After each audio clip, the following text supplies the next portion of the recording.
Hi all, I had quite an interesting game last night, if not slightly comical.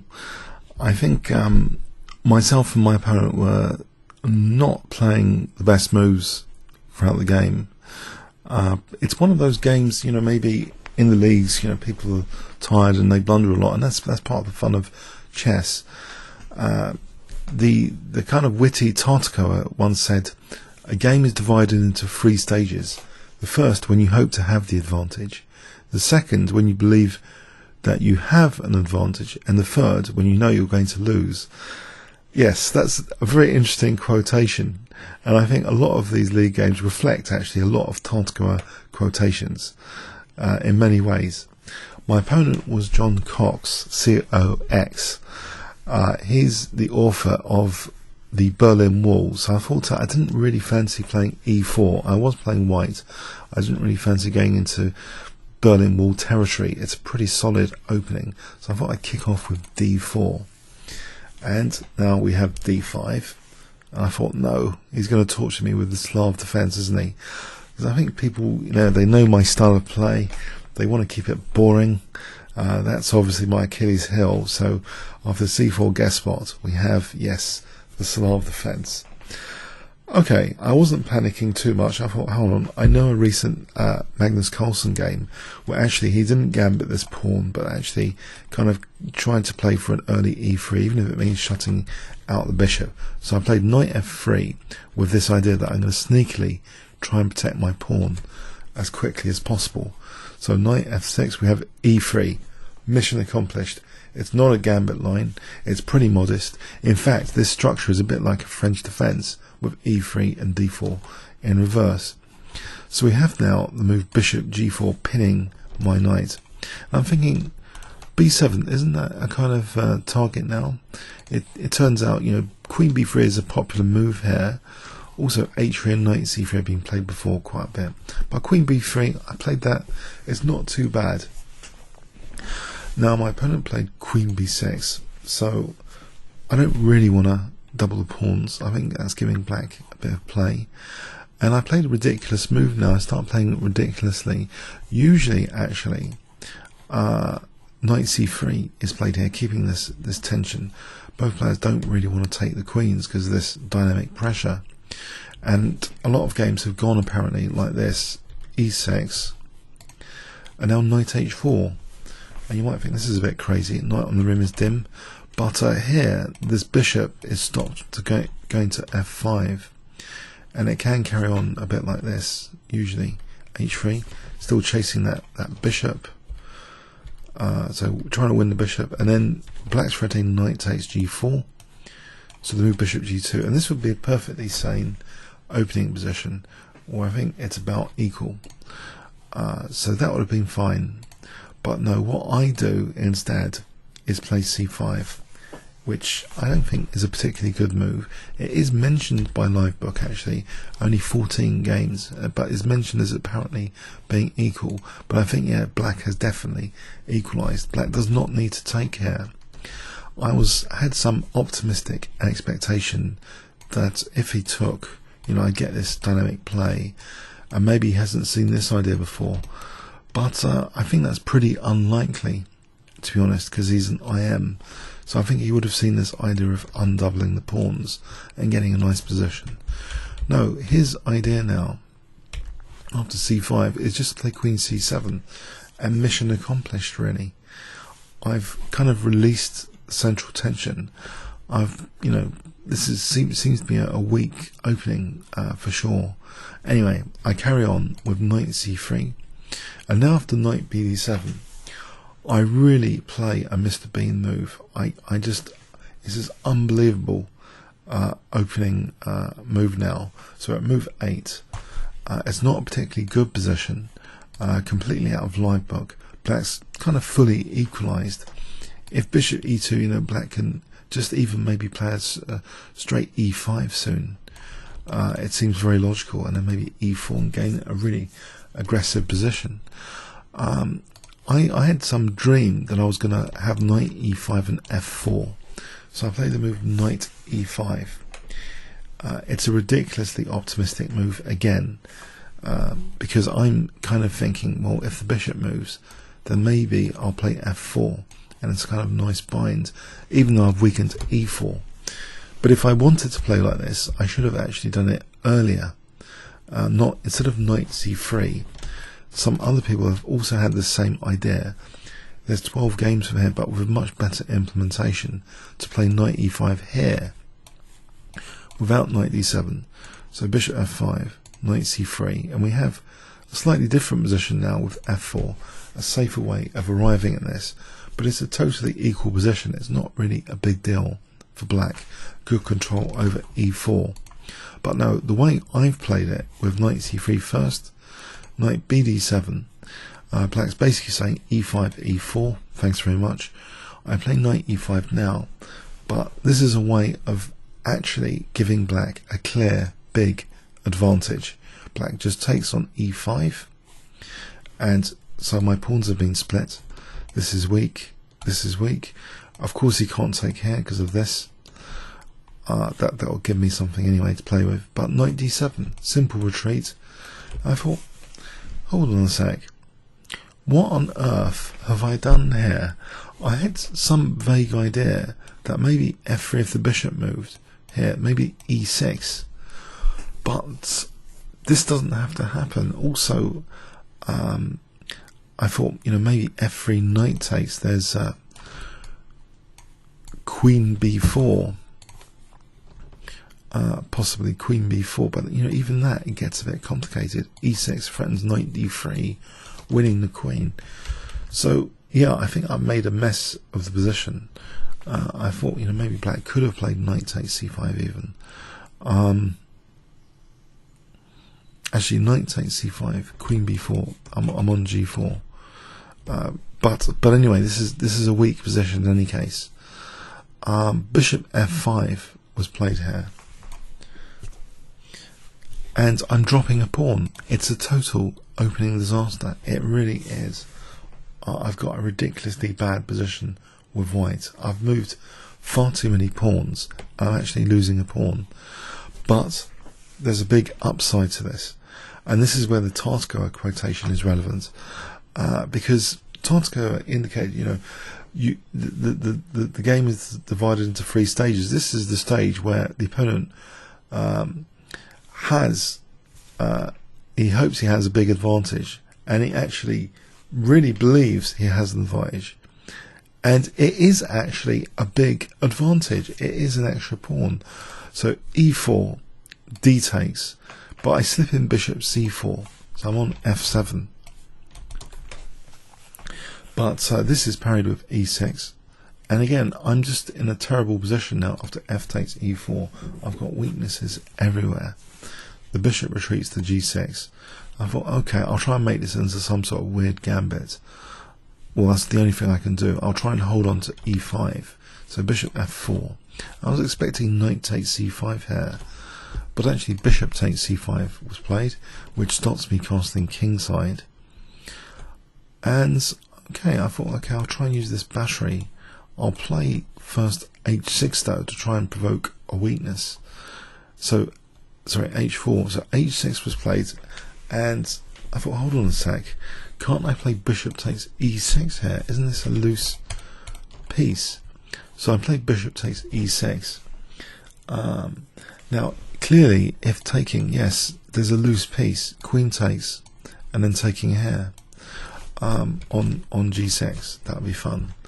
But in this position, actually, black can simply castle kingside, and I'm just left with a load of weaknesses in this position. It's just horrendous, this position here. For example, bishop c4, bishop h5 just stops me castling queenside, and black's going to take on e5. It's a total disaster. So this would have been a complete and utter disaster. But for some reason, my opponent, this is what I mean, some of these club games are played afterward. I think he might have been exhausted, to be fair.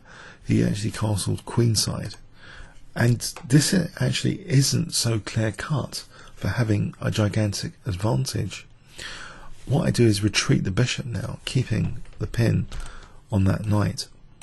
So my opponent unpins the knight, and now I have this thought that if I routinely castle queenside, I'm still getting completely smashed after knight takes e5. I've got weaknesses everywhere. This is an isolated pawn. Black's bishops are fantastic. It's a beautiful blockade. This seems to be a hopeless position. So actually, I think I came up with a good move in this position, which seems a bit odd. But I actually, can you guess what I played in this position? White to play. And I think even the engines actually kind of like this next move. So if I give you 5 seconds, what would you play in this position?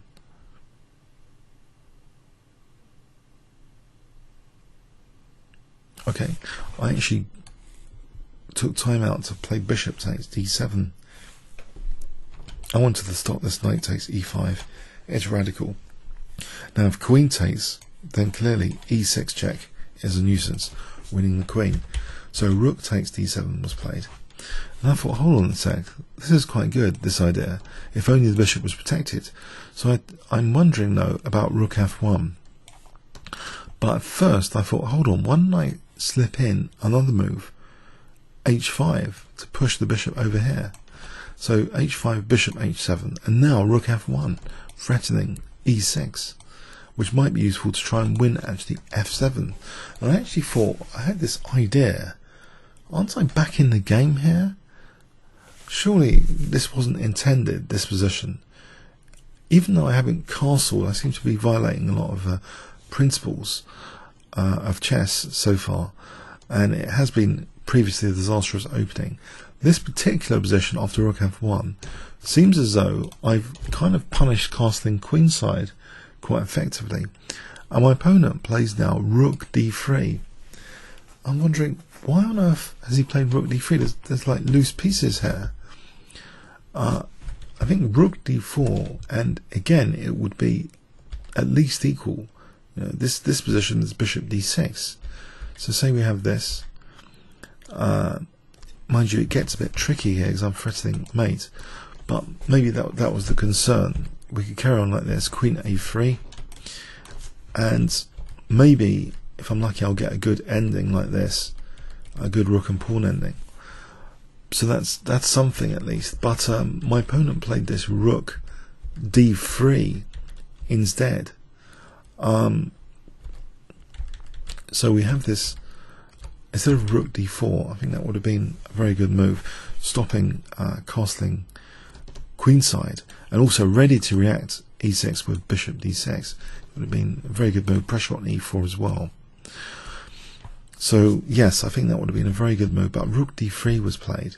And I play now, can you guess, with the two loose pieces here, what does white play in this position, if I give you 5 seconds?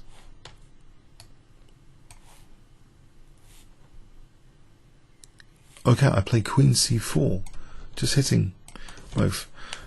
I thought, this is unfortunate. Surely, am I imagining this? I seem to be coming back into the game.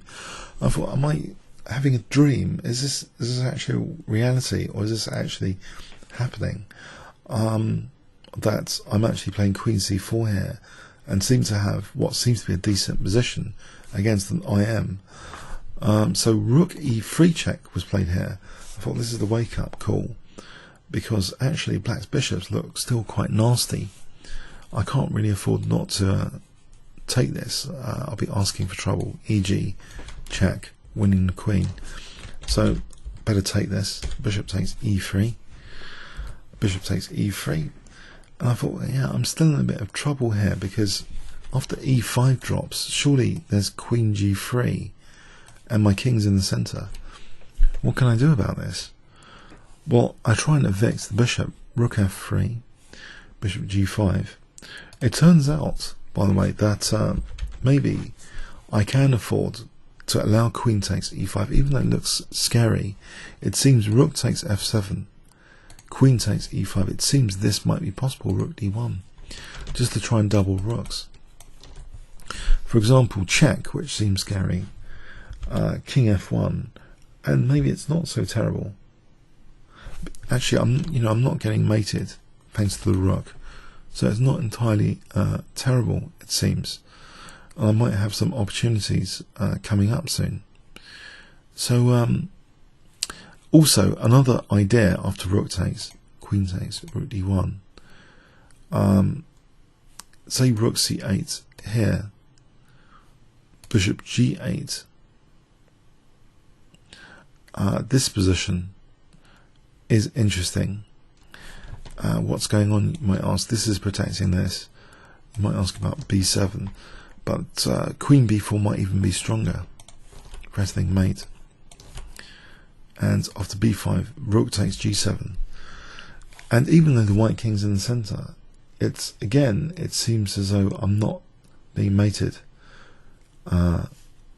Anyway, so I played rook f3 in the game, and decided actually now, again, not to take on f7, but to play e6. And black here could have actually just taken this pawn and secured a draw.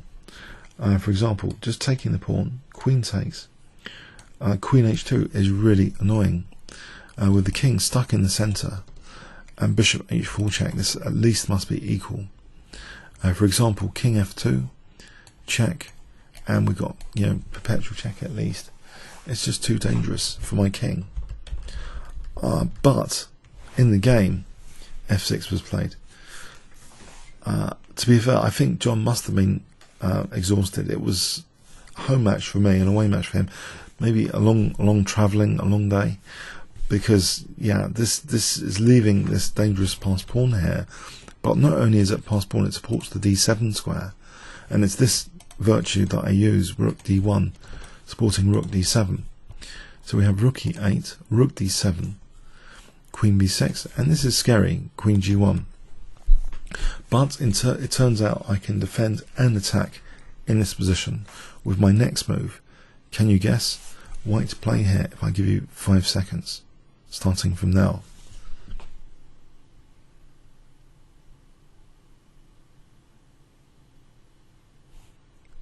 Okay, knight e2, defending g1, preparing rook b3, coordinating rooks. I thought this is fantastic. What's going on here? So bishop g8 was played, and I played rook b3, thinking I'm going to get both rooks connected on the 7th rank here. Isn't this really dangerous? The game continues. Bishop takes e6, I take here, bishop takes c4, rook b takes b7, and I thought at least now I've got a draw by perpetual if I can't find anything else. I thought, well, I've got to be careful here. He could be getting a pawn for the exchange soon. a2 is loose, e4 is loose. If these rooks are not winning, then I'm not going to be laughing too long in this position. Also, I have got to be careful here, surely, about certain tactics. Like, for example, knight d4 might be a disaster because of check, and then taking here, because that's deflecting a rook away for the king to take here. So that kind of thing. Although I am taking on c4 there, it's not so clear. But anyway, I thought, it's not over yet. King c8, but thankfully I find an idea in this position to win some material. I played rook dc7 check, forcing king d8, and now rook takes g7, threatening rook b8, checkmate. And this is quite a good position for white, it seems. The knight is passive at the moment, but at least it's stopping that rook e4 being check. And my opponent now plays a move which is a little bit dodgy. He plays bishop e6, and can you see the final move of the game that I play in this position if I give you 5 seconds?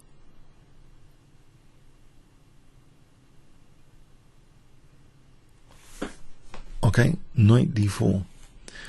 Yes. And we reach Tartako's third stage of the game, where in reverse, where my opponent knows he's going to lose. Oh dear. Yes, he had a big advantage in the opening, and may have just fell asleep, really, not taking the game that seriously. the game was full of blunders from both sides, and I think it's kind of typical of club chess actually, compared to, say, FIDE chess. I think there's more blunders typically in these club matches, so they're a bit of fun. The time limit, by the way, was 30 moves in an hour and a quarter, and then 15 added to both clocks. So it's quite a quick time limit, to be honest. These league match games, but I was pleased, because technically, he's an IM, his book author, Butter. Yeah, I think by playing the opening like Mr. Bean, I think he dropped his guard, to be fair, quite considerably.